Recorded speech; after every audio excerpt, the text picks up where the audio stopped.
noches, bienvenidos a una nueva entrega de Toque Final. Esta es la mejor forma de terminar una semana lo mejor edificado posible sobre los acontecimientos más importantes del país y del mundo. Esta semana se produjo la partida de Andrés Matos Licho, fue diputado del Partido Revolucionario del PRD, fue diputado en el PRD, dirigente del PRM, comunicador, un hombre de muy buenas relaciones con todos los periodistas, y pues quiero hacer llegar mi abrazo solidario a toda su familia por su lamentable fallecimiento. Conmemoramos el 16 de agosto el 165 aniversario del grito de Capotillo. Solemos decir que conmemoramos la restauración de la República, pero el 16 de agosto de 1861, lo que se produjo, no, en el 61 fue la anexión. El grito de Capotillo fue, desde luego, posterior a la anexión, que es lo que cumple hoy, pues, 165 años. Cuando la anexión se produjo, era un acontecimiento ampliamente popular. Los dominicos españoles pues simpatizaban por la anexión, y dominicos españoles eran la mayoría de los que residían en Santo Domingo. Es decir, personas que se habían levantado con la cultura, con la tradición española, con el lenguaje español, hijos de españoles, hijos mestizos de españoles y los descendientes de negros africanos, y eso fue levantando lo que después se definiría como dominicanidad. El dominicano, en principio, es un español que aspira a vivir con autonomía. Así lo proclamó Núñez de Cáceres en la primera declaración de independencia, era de el Santo Domingo español. Esa declaratoria fue aplastada por la invasión haitiana, que duró 22 años, la invasión de Boyer.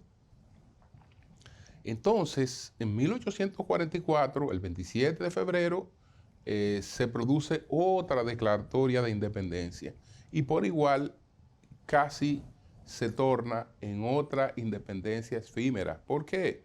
Porque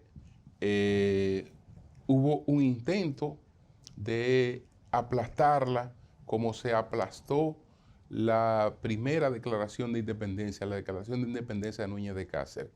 Con la independencia de los trinitarios, la del 27 de febrero de 1844, Haití repitió lo mismo, una invasión para aplastar esa independencia.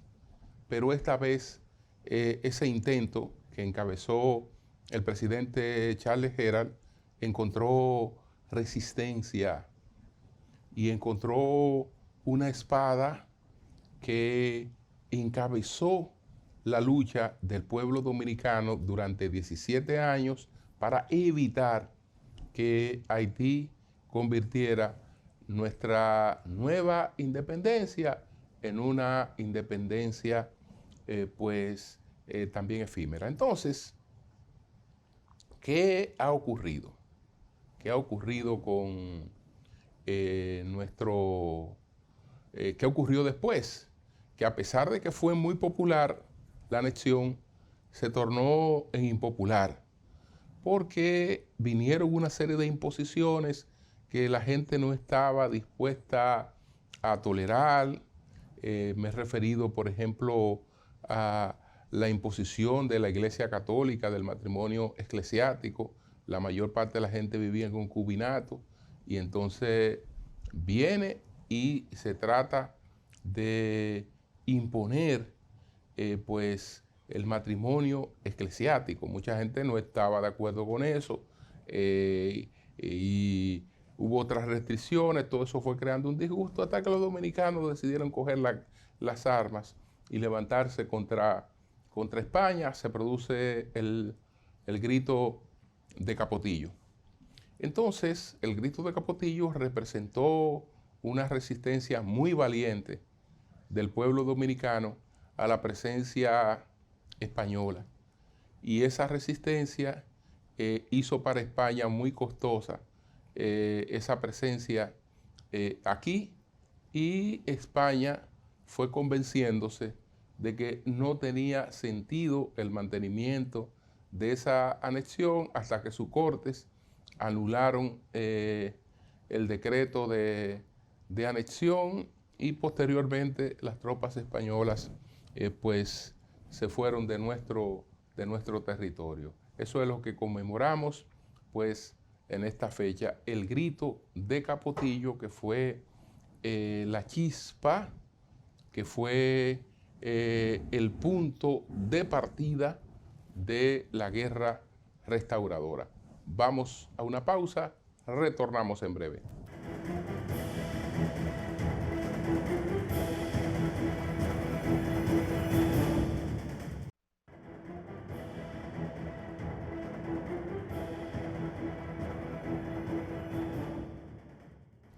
Bueno, señores, Colombia trata de levantarse de esa tragedia que se produce pocos días después de la juramentación del presidente de la Espriella.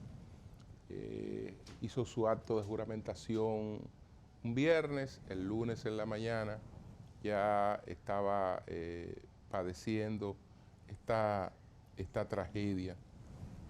Estamos hablando de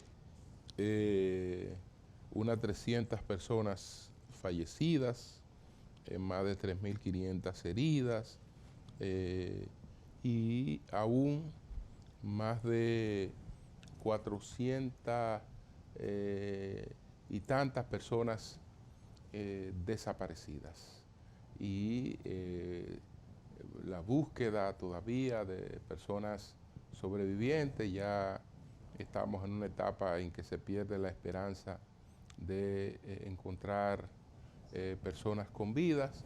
Y bueno, aprender de esta lección. Esto no es un acontecimiento propio de otros países, sino que se puede presentar en cualquier país, incluyendo la República Dominicana. ¿Qué tan preparados estamos nosotros para eso? ¿Cómo estamos con el cumplimiento de nuestras normas, digamos, de seguridad sísmica? No antisísmica, porque no podemos evitar ese tipo de fenómenos, pero cuando menos adoptar la mayor cantidad de medidas posible para tener opciones de salvar la vida cuando toca una tragedia como esa, que el que queda atrapado pues haya sido capaz o haya tenido la posibilidad de ubicarse en un lugar seguro, que el rescate sea eficiente, que existan los equipos necesarios para esos fines, y todo eso es con prevención que se logra. Señores, vamos a presentar cuáles fueron los 10 temas de mayor impacto esta semana. Adelante.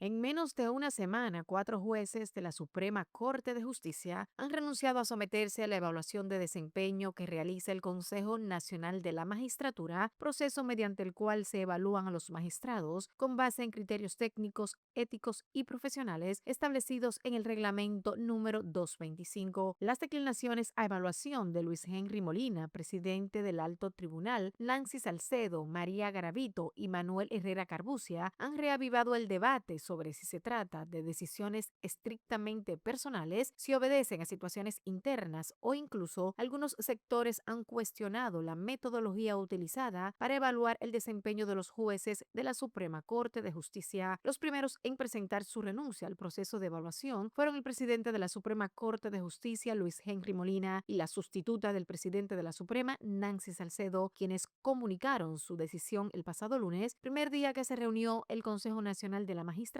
para definir la agenda para los trabajos de evaluación de los 11 magistrados de la Alta Corte, cifra que ahora se ha reducido. La tercera jueza en declinar la evaluación fue María Garavito, quien comunicó su decisión el pasado miércoles. En su misiva valoró sus años de servicio tanto en el Ministerio Público como en los tribunales de distintas instancias. El último en sumarse a la lista es Manuel Carbucia, primer sustituto de Luis Henry Molina, quien de manera metafórica expresó que se lleva una maleta de recuerdos en la que predomina el valor de su condición humana.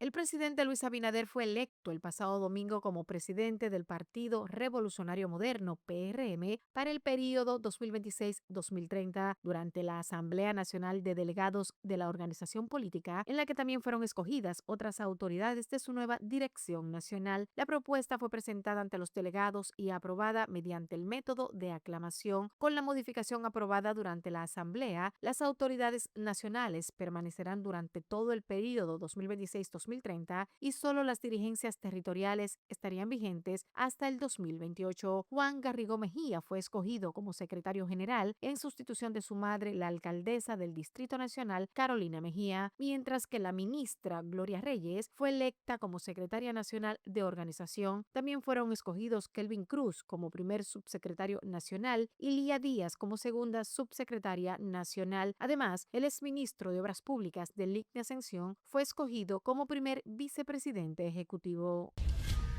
El Ministerio Público depositó la solicitud de apertura a juicio en contra del fiscal Aurelio Valdés Alcántara, integrante de la Procuraduría Especializada de Persecución de la Corrupción Administrativa, PETCA, acusado de solicitar un soborno a una persona investigada en el expediente de corrupción del Seguro Nacional de Salud, SENASA, y de recibir $10,000 mediante una entrega controlada. En la instancia presentada, el órgano persecutor solicitó al tribunal fijar fecha para la audiencia preliminar a los fines de conocer el acto conclusivo que contiene la acusación y la solicitud de auto de apertura a juicio por los hechos imputados a Valdés Alcántara. Igualmente, admitir de manera total la acusación y las pruebas aportadas por considerar que son útiles, relevantes, pertinentes y recabadas conforme a los requerimientos de ley. También mantener la medida de coerción de prisión preventiva, así como todas las medidas cautelares sobre sus bienes. La acusación establece que luego de una serie de acciones intimidatorias relacionadas al proceso judicial, el acusado le dijo al investigado que podía ayudarlo y a estos fines le propuso de manera explícita que le buscara $200,000, suma que redujo a $150,000 en una negociación en la que también mostró interés en un reloj marca Rolex y exigió un auto marca Mercedes-Benz. Posteriormente, acordaron la entrega de los $10,000 el pasado mes de marzo, tras lo cual se le ejecutó una orden de arresto.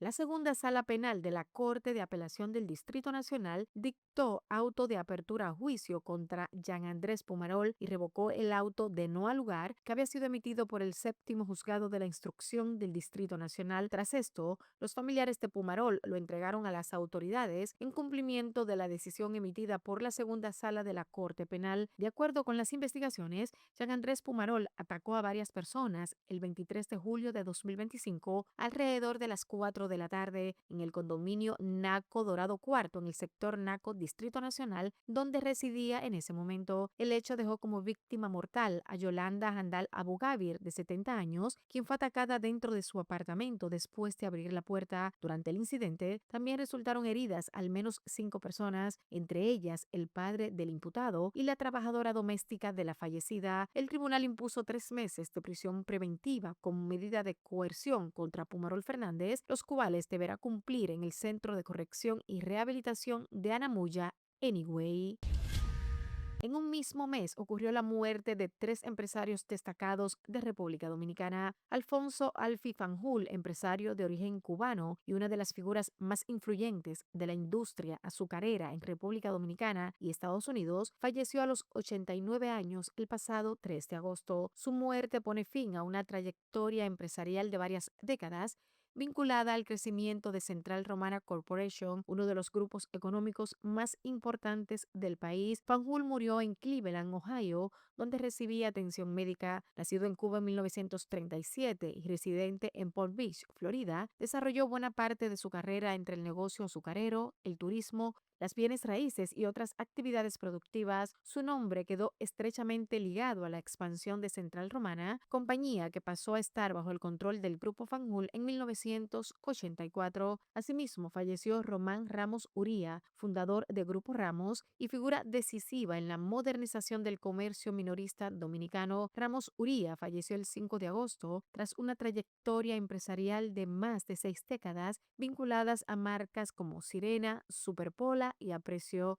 Su historia comenzó lejos de los grandes establecimientos comerciales que terminaría dirigiendo. Ramos Uría procedía de Pola de Allande, un pequeño municipio de Asturias, España, y llegó a República Dominicana en 1959 con apenas 17 años y un contrato para trabajar en M. González y compañía. Permaneció en esa empresa hasta abril de 1963, cuando pasó a encargarse de La Sirena, entonces una pequeña tienda de tejidos. De igual forma, el empresario y fundador de la farmacéutica Suet y Fargosa SRL y de Laboratorios Suet, Jaime Francisco Suet Pichardo, falleció el pasado lunes a los 87 años. El pasado 21 de julio, el Senado de la República reconoció a Suet Pichardo por su destacada trayectoria empresarial y sus aportes al desarrollo de la industria farmacéutica en la República Dominicana. Jaime Francisco Suet Pichardo nació el 11 de diciembre de 1938. En 1970, el empresario fundó la empresa Laboratorios Suet S.A., una de las primeras plantas de producción de medicamentos del país.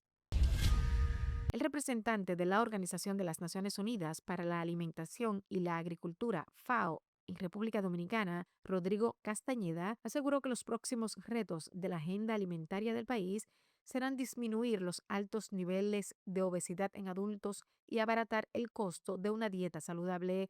En el marco de la 11ª reunión de la Red Regional de Sistemas Públicos de Abastecimiento y Comercialización de Alimentos de América Latina y el Caribe, SPA 2026, el ingeniero y economista explicó que estos indicadores están interrelacionados y representan los principales desafíos que tendrá el Estado dominicano en la materia, ya superada la meta hambre cero. En el caso de la obesidad, el último informe de la FAO registra que para 2012 la prevalencia de obesidad en las personas de más de 18 años en República Dominicana alcanzaba 22.4%, pero a 2024 era del 30.8%. Es decir, 1 de cada 3 dominicanos padece de obesidad. El costo diario por persona de una dieta saludable también aumentó en los últimos 8 años, pasando de $3.39 en 2017 a $5.60 para 2025. El costo de la dieta en República Dominicana está sobre el promedio del costo de la dieta de alimentos saludables de la región. Castañeda felicitó al país por alcanzar la meta de hambre cero, es decir, tener una prevalencia de subalimentación de menos del 2.5% de la población. Sin embargo, advirtió sobre la necesidad de fortalecer la institucionalidad y el marco normativo para mantenerse por debajo de ese umbral.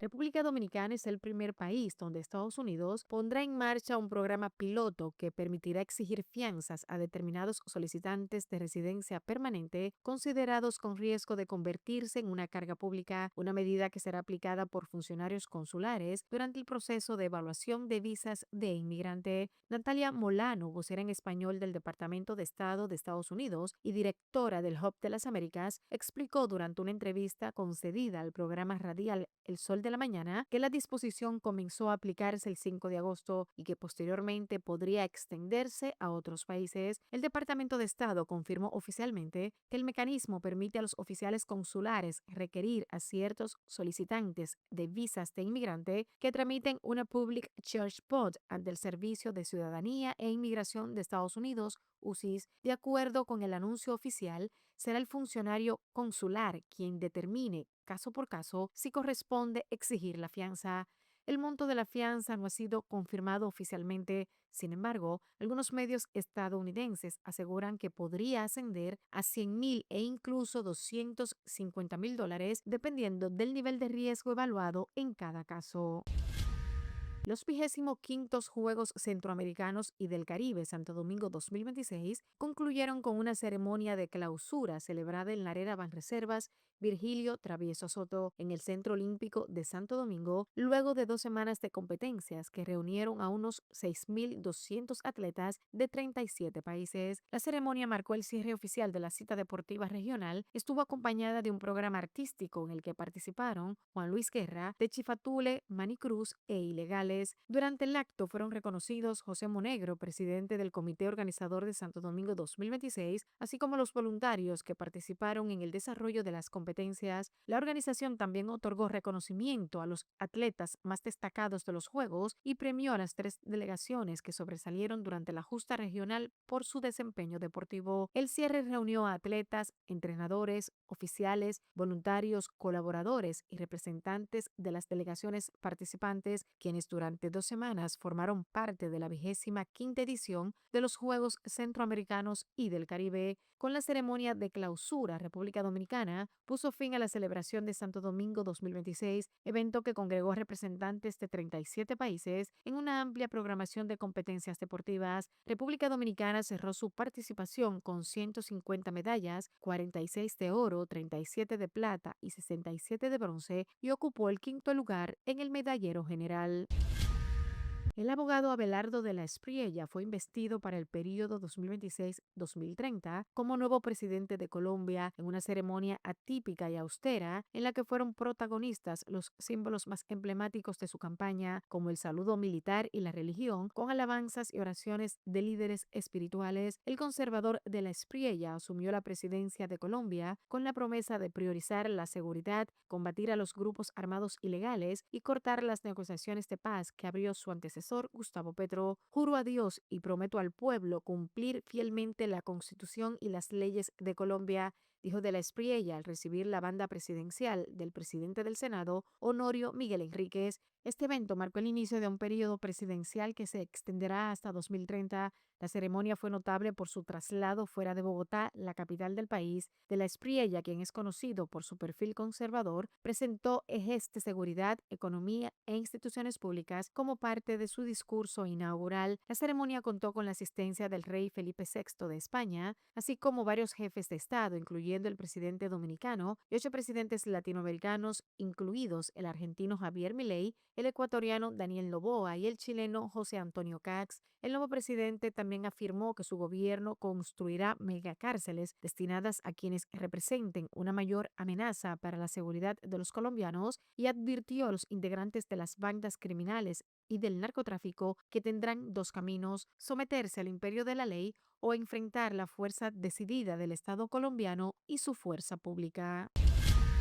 Finalmente, al menos 240 personas murieron por el terremoto de magnitud 7.4 que sacudió el pasado lunes gran parte de Colombia, donde decenas de edificios colapsaron, hospitales quedaron desbordados y varios aeropuertos suspendieron sus operaciones mientras continúan las labores de búsqueda y rescate. Pereira, capital del departamento de Risaralda y una de las ciudades más cercanas a San José del Palmar, Chocó, epicentro del terremoto, concentra la mayor cantidad de víctimas mortales con 60 fallecidos fallecidos, el gobierno colombiano declaró la situación de desastre nacional por el terremoto, principalmente en la región cafetera y en el suroeste. 2.595 heridos, más de 5.000 desaparecidos, 1.136 viviendas destruidas, 48 edificios colapsados, 8.357 viviendas averiadas, 800 centros educativos también averiados, dijo el mandatario a periodistas en Pereira, capital del departamento de Risaralda y una de las ciudades afectadas por el terremoto de La Espriella. Añadió que al menos 85 centros de salud resultaron averiados y que unas 74 carreteras presentan daños. La mayor cantidad de fallecidos se registra en el departamento de Risaralda, donde hay 60 muertos, seguido por 27 fallecidos en el Valle del Cauca y 4 en el Chocó, epicentro del terremoto.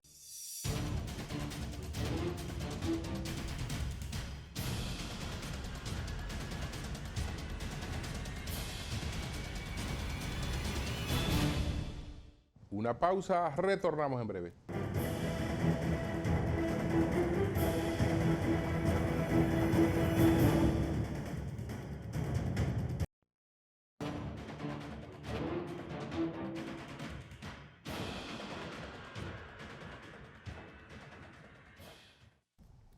Bueno, señores, el ex procurador Jean Alain Rodríguez ha formalizado la solicitud de extinción del expediente en su contra. El proceso penal en la República Dominicana tiene una duración máxima de 4 años.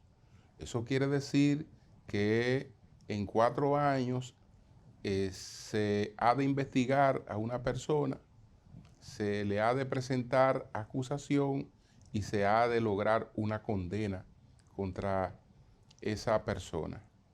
Pero en el caso de Jean Alain Rodríguez han pasado 6 años y aún no se ha llegado al conocimiento del fondo del expediente. No hay nadie en este país que no sepa que ese expediente está irremediablemente perimido. Ahora se espera la decisión de la Corte ante la que se presentó pues esta solicitud y las magistradas habrán de pronunciarse sobre eso. Su pronunciamiento no depende solamente de la ley, y la ley, que es lo que debe pautar esto, dice claramente el Código Procesal Penal que el plazo se empieza a contar a partir del momento en que la persona es sujeta de alguna restricción. Desde la primera restricción de la que se comete contra una persona, ya ahí empieza a contar ese plazo. Es decir, que el caso Jean Alain Rodríguez hace 2 años que perimió. El Colegio de Abogados también se pronunció esta semana planteando que ahí no hay otra cosa que declarar la prescripción, de la extinción de este asunto. Bueno, pueden haber subterfugios. Lamentablemente, esto se da en un proceso en el que muchos jueces tienen expectativas de ascenso. Hay unas vacantes en la Suprema Corte de Justicia que el Consejo Nacional de la Magistratura está en estos momentos sesionando para llenar esas vacantes. Y hay jueces que legítimamente aspiran a esas vacantes, pero esas vacantes también crean otras vacantes y hay jueces que legítimamente aspiran a llenar las otras vacantes que crean esas vacantes. Es decir, hay un momento de proselitismo en la justicia que afecta la independencia, porque la decisión de un juez, por ejemplo, que declara la extinción de un caso de tan alto impacto político como el de Jean Alain. Y es la misma suerte de todos los casos de corrupción que se han presentado en este país y de varios casos de corrupción que habría que declarar perimido, pues eso puede tener un impacto político. Y desde luego, los que premian, los que dan la oportunidad de ascenso en estos momentos, son los que se beneficiaron de el uso del lawfare, es decir, de usar la justicia como instrumento para la destrucción de un partido político. Que de eso ha habido mucho. Y por eso los expedientes han sido un fracaso, porque la atención ha estado más puesta en filtraciones, en espectáculos mediáticos, en juicios anticipados, que en la presentación de casos concretos. El caso Jean Alain es un caso que nunca tuvo cupo dentro del proceso penal. Entonces, estamos en un momento delicado, porque no es solo la extinción del caso Jean Alain lo que está en juego, también es la credibilidad de la justicia, porque un juez no tiene de otra que declarar extinguido ese proceso. Y si eso no ocurre bajo cualquier subterfugio, pues evidentemente que aquí hay una influencia que se está colocando por encima de la ley. Y entonces eso también hace tener serias dudas sobre la seguridad jurídica. Y fíjense que parece que no vamos a aprender la lección. ¿Por qué estos casos duran todo este tiempo y perimen sin que se haya logrado pues llevarlo a una conclusión? Porque se repite lo mismo. Ahora está, por ejemplo, el caso Senasa. El caso Senasa fue declarado complejo. Entonces, se le dio 8 meses al Ministerio Público para que presentara una acusación. Se vencieron esos 8 meses y el Ministerio Público se ha presentado ante la justicia a reclamar 4 meses más. ¿Qué quiere decir esto? Que la acusación la van a presentar en un año. Lo que quiere decir que ya se ha votado un año de los 4 que debe durar el proceso penal. Se ha votado un año y no se ha presentado acusación. Entonces, eso es lo que ha ocurrido con todos los otros casos. Es lo mismo.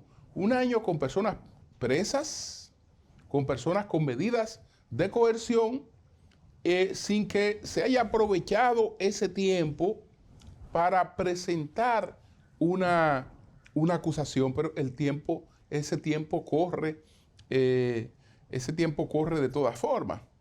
Entonces, fíjense cómo en el caso Senasa, que estamos hablando de lo que sería el Senasa, vamos a ponerle que 1.0, porque hay de Senasa de que 2.0. El del 1.0 no se ha presentado expediente. 8 meses después no se ha presentado expediente. Y todo este tiempo se han estado haciendo alarde de un supuesto Senasa 2.0. 2.0, pero bueno, no se ha podido presentar un expediente todavía del 1.0. Se ha hecho mucho alarde durante todo este tiempo de un supuesto Senasa 2.0 y si faltaba algo, ahora el procurador encargado de persecución pues ha anunciado que se descubrieron unos archivos, 16.800 archivos, que permitirían presentar un Senasa 3.0. No se ha podido presentar el 1.0. Se ha hecho mucho bulto con la posibilidad de un Senasa 2.0 y ya estamos hablando de un 3.0. Pero fíjense de qué estamos hablando además. ¿Qué dijo él que encontró? 16.800 archivos. Eso es millones de documentos. Y no dudemos de que venga otra pérdida de tiempo y que se aparezcan con patana presentando una acusación. Eso es, desde luego, para que ese caso nunca se conozca, para que se voten millones y millones de pesos en casos que no llegan a parte. Porque los casos tienen que tener aterrizaje, tienen que tener propósitos concretos. Por lo tanto, un expediente no puede pretender ser tan amplio que sea inabarcable, que no se pueda abarcar y que no se pueda subsumir dentro del proceso penal. A pesar de todos los fracasos, fíjense que no hay aprendizaje. Se sigue repitiendo lo mismo. La procuradora Jenny Berenice Reynoso decía, bueno, es que hay pruebas para condenar 6 veces a Jean Alain. Lo que está en discusión en estos momentos no es eso. Lo que está en discusión es si ese caso ha perimido o no, y ese caso perimió. Ese caso excedió el plazo máximo de duración que plantea el Código Procesal Penal. Pero bueno, también ella sabe muy bien que hay que tener cuidado en hablar de condenar varias veces a una persona por los mismos hechos, porque está hablando contra un principio jurídico, el no bis in idem, es decir, nadie puede ser juzgado 2 veces o más de una vez por los mismos hechos, por lo tanto nadie puede ser condenado varias veces por los mismos hechos. Eso será una metáfora, será una alusión, pero eso carece totalmente de sentido. No, búsquele prueba para condenarlo una vez. Búsquele prueba para condenarle una vez. Y si usted no tiene, digamos, millones de casos, decenas de casos, búsquele 2 o 3 cosas por las que usted lo pueda condenar, preséntele un expediente concreto y condénelo. No, le vacían el Código Penal completo, ha violado el Código Penal completo, todos los artículos del Código Penal completo, el señor lo violó. En conclusión, usted no le puede probar ninguno, porque ha querido abarcar tanto que no, digamos, aterriza absolutamente en nada, y eso es lo que ha pasado hasta ahora. Una pausa, terminamos en breve.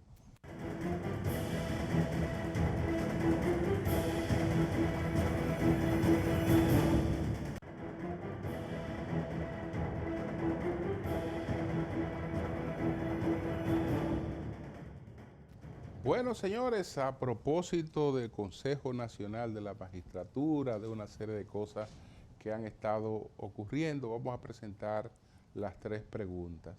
El abogado Víctor Eddy Mateo responde las preguntas de nuestro equipo. Adelante.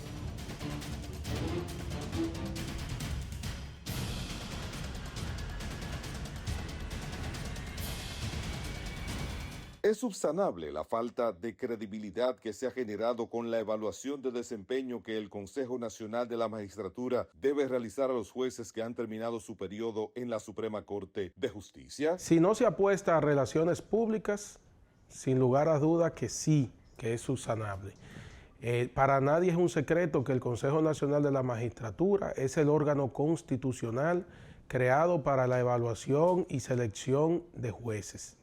En ese tenor, sin lugar a dudas, siempre y cuando se cumpla con los parámetros establecidos para la evaluación, respetando los mismos, claro que es subsanable. ¿Qué recomienda para que la elección de la nueva Suprema Corte de Justicia no luzca como una imposición aplastante de la fuerza política que controla todos los poderes del Estado? No le hace bien al partido de gobierno, que muy bien controla los demás poderes, ¿verdad?, del Estado, no le hace bien que se vea como una imposición, y más por tratarse de un órgano independiente, es decir, usted está hablando de un poder independiente, mejor dicho. Entonces, en ese tenor, lo ideal es que no se vea homogéneo, sino que se vea heterogéneo, que se tome en consideración sobre todo la parte profesional técnica, pero que se le dé participación también a los demás partidos y a las demás organizaciones, no para recomendar uno u otro, sino para que dentro de esa evaluación técnica dentro de ese aval que se busca como profesional, dentro de esa reputación, dentro de esas evaluaciones, puedan de alguna u otra manera participar y que se vea plural, porque verse aplastante en un Estado democrático es contraproducente y puede incluso ser contraproducente para el propio gobierno, para el propio jefe de Estado que encabeza el Consejo Nacional de la Magistratura. Entonces, si bien ya tienen mayoría, una mayoría imponente, y el presidente tiene un voto de calidad, no menos cierto es que debería verse como ha sucedido anteriormente, sucedió con el presidente Leonel Fernández y sucedió con Danilo Medina, que se le daba participación a las demás fuerzas vivas de la nación. Los jueces de corte que se postulen para la Suprema y que manejan casos de alta sensibilidad política deben continuar en conocimiento de casos o acogerse a una licencia. Desde el punto de vista legal, nada se lo impide. Ahora, desde el punto de vista ético, lo recomendable sería que ellos que están conociendo casos que son popularmente conocidos por el alto nivel, vamos a decir, sobre todo en el ámbito penal, lo ideal sería que tomaran una licencia. ¿Por qué? Porque todo el mundo sabe, ya los dominicanos conocemos, cuál es la situación de muchos de esos procesos, que incluso varios de los cuales están en proceso de extinción y que han sido ya extintos porque ha pasado el plazo de los 4 años que se plantea incluso en el nuevo Código Procesal Penal, y en virtud de eso a lo que se debería apostar es a que sea lo más transparente posible. Entonces, para que no se vea permeado, para que no se vea influenciado, lo ideal sería que esos jueces tomaran una licencia en pos de ¿qué? De fortalecer institucionalmente lo que será ese proceso de evaluación técnica ante el Consejo Nacional de la Magistratura.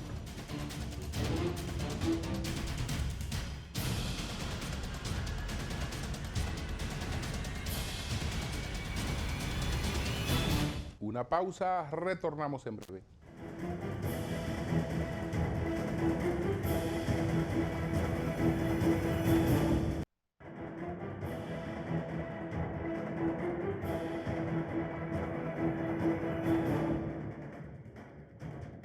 Bueno, señores, la Junta Central Electoral ha producido una respuesta por cuestionamientos que se han producido a gastos en viajes al exterior, a compromisos y a, digamos, entrenamientos que la Junta ha requerido. Y ha explicado esto el presidente de la Junta Central Electoral. La Junta Central Electoral defendió los viajes al exterior realizados por miembros titulares de organismos y rechazó los cuestionamientos formulados por Diario Libre sobre los costos y la duración de algunas misiones oficiales. Bueno, Diario Libre ha sido reiterativo y ha hecho comparaciones con otros organismos internacionales, el tipo de dieta que ellos asignan, el tipo de viáticos de la Junta, etcétera, etcétera. Yo creo que lo importante es la eficiencia de una institución. Yo no creo que los miembros de una entidad oficial que requiere viajar al exterior deban hacerlo en condiciones de precariedad. Deben hacerlo en condiciones dignas. Esto conlleva el viaje, que es casi siempre en asientos de primera, conlleva hoteles, conlleva, digamos, comidas que se dan en restaurantes y en lugares adecuados, apropiados para la dignidad que está representando la persona. Por eso, independientemente de que usted puede, revisar, déjame ver si es verdad que en algunas cosas podemos acortar, etcétera, pero en sentido general yo no me adentro a un cuestionamiento de esa naturaleza porque desconozco cuáles son las necesidades específicas. Lo que sí hay que ver es el resultado. Y desde luego que una entidad electoral tiene que viajar mucho, porque están todos los procesos electorales de lo que es invitada, porque cuando tiene procesos electorales también invita y la gente participa. Están las experiencias electorales que tú tienes que conocer, están, digamos, las certificaciones, la tecnificación y una serie de cosas. Eso es parte de la labor de la Junta Central Electoral. Lo que no es parte de la labor de la Junta Central Electoral, y eso lo reitero, es prohibir la publicación de encuestas en una fecha que no se le ha dado esa potestad en la ley orgánica del régimen electoral. La 2023 no le ha dado esa potestad solamente para la semana última de un proceso electoral.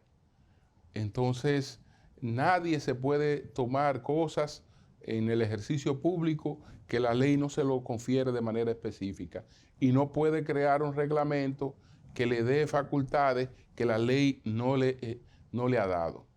Ahí entonces choca con la libertad de información.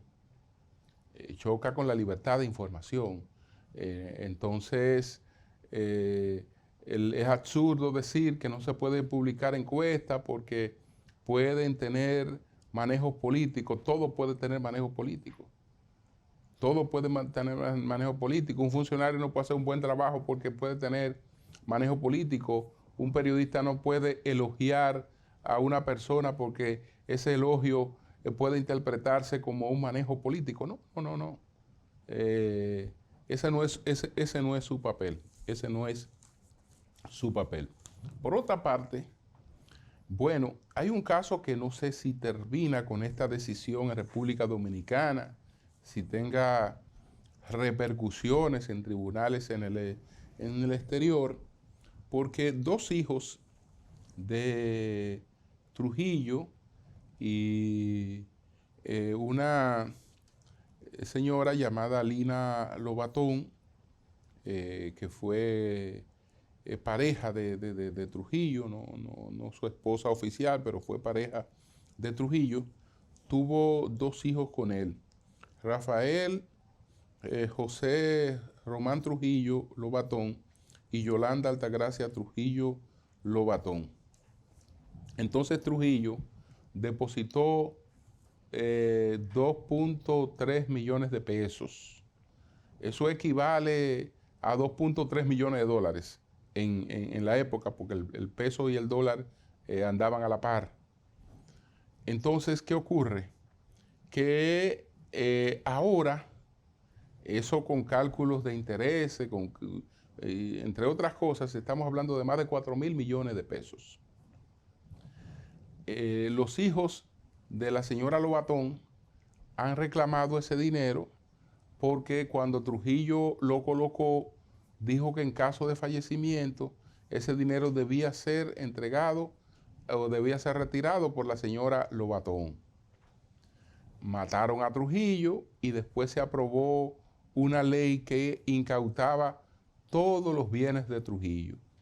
Y como ese dinero era considerado entre los bienes de Trujillo, ese dinero fue objeto de incautación y no se otorgó a la señora Lobatón y por lo tanto después no pasó en herencia a los hijos de la señora Lobatón. Ellos llevan mucho tiempo haciendo este reclamo, ya han pasado por distintas instancias, en todas las instancias se han pronunciado los tribunales en contra de ese reclamo, pero esto pudiera tener alguna arista internacional, porque resulta que ella no tenía una relación, digamos, matrimonial con Trujillo, aunque sí tenía 2 hijos, por eso la ley pretende abarcarla en cuanto a la retención del dinero. Eso está pendiente, veremos lo que pasa. Señores, el presidente Luis Abinader, aunque no está tan alto como en otros tiempos, que aparecía entre los 3, entre los 4 mejor valorados, sigue con una valoración alta. Y hay que entender también que han surgido nuevos presidentes y las escobitas nuevas barren bien. Por ejemplo, en América Latina tenemos el caso de Keiko, una presidenta nueva. Ahora se ha juramentado de la Espriella, otro presidente nuevo. Estos presidentes nuevos vienen con las popularidades recientes y eso puede provocar cambios en el orden en el que están los presidentes más populares en la región. El que no varía es Nayib Bukele, que se mantiene imbatible. Pero el gobierno del presidente Luis Abinader cierra su 6º año de gestión con un 55.5% de aprobación entre los dominicanos que expresan una posición definida, de acuerdo con la más reciente medición de Astela Intel. La firma pues difundió los resultados correspondientes a la República Dominicana a través de sus plataformas oficiales como parte de sus mediciones de opinión pública sobre la gestión gubernamental. En el corte actual, la aprobación se sitúa en 52.1% cuando se incluye el grupo de personas que no expresa su posición definida, entre quienes tienen una opinión formada. El presidente aumenta a 55.5%. Entonces, yo creo que este es un buen posicionamiento, independientemente de que haya bajado con relación al posicionamiento entre los presidentes en lo que se encontraba pues anteriormente. Buenas noches.